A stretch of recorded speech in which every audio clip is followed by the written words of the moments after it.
Okay, so why is it that we fix some mistakes right away while others can linger for weeks or months? Well, according to Clear, it's because it often comes down to how painful the consequences feel.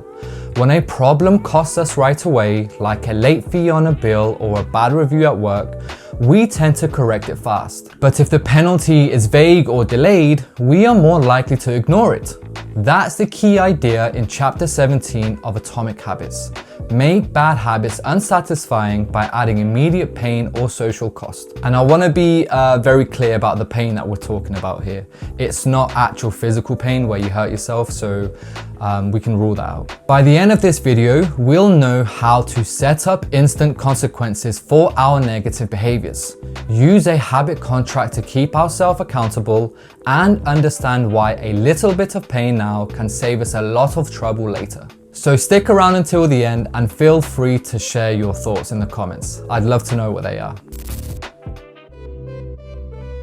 Hello everyone, and welcome back to Let's Grow, your go-to place for leveling up your mind and life. Today we're diving into Chapter 17 of Atomic Habits by James Clear, where we'll explore the inversion of the fourth law of behavior change. Make it unsatisfying. We'll talk about why immediate pain prevents bad habits, how social contracts keep us on track, and how we can design consequences that help us change for the better. We repeat bad habits because they offer some benefit, even if it's just short-term pleasure.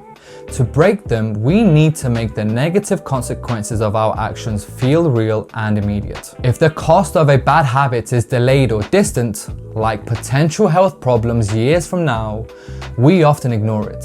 But if we face a penalty right away, like a fine for smoking in a restaurant, we'll think twice before doing it again. The more concrete and immediate the consequence, the more likely we are to avoid the bad habit. A habit contract is a personal agreement where we outline a specific habit we want to build or break, and the consequence if we fail to follow through. We then share this contract with accountability partners, people who will hold us to our word. The idea is to create an immediate cost for slipping up. Clear gives an example of someone who wanted to lose weight. He wrote down daily habits like logging his meals and weighing himself. If he missed a day, he had to pay his personal trainer $200. These stakes might sound silly or extreme, but that's exactly why they work. We care deeply what others think of us, which is why accountability can be such a powerful tool. When we know someone is watching, the social cost of breaking our promise feels immediate. For example, if we had to admit to a friend or co-worker that we skipped our workout, the discomfort might outweigh the temptation to sleep in. But it's not just about money or pride. Sometimes it's simply knowing that we've let someone down that drives us to stick with our habit.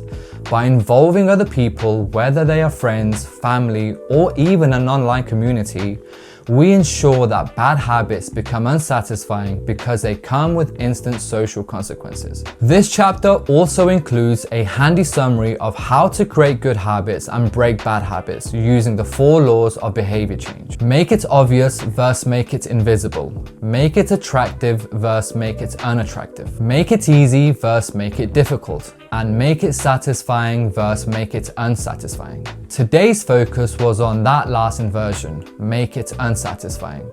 By adding immediate pain or social pressure, we remove the hidden reward that bad habits often give us. So to wrap up Chapter 17, we are more likely to avoid bad habits when the pain is immediate rather than delayed. A habit contract puts our promises on paper, adds clear consequences, and enlists accountability partners. We care what others think, so adding a social cost to bad habits can be incredibly effective. Don't forget the big picture. Combine all 4 laws and their inversions to build a complete system for habit change. And that's a wrap on Chapter 17 of Atomic Habits. If you found this video useful, please give it a thumbs up and subscribe to the channel for more content on leveling up your mind and life. Also, don't forget to hit the notification bell so you don't miss a chapter. Thanks for watching, and until next time, keep growing.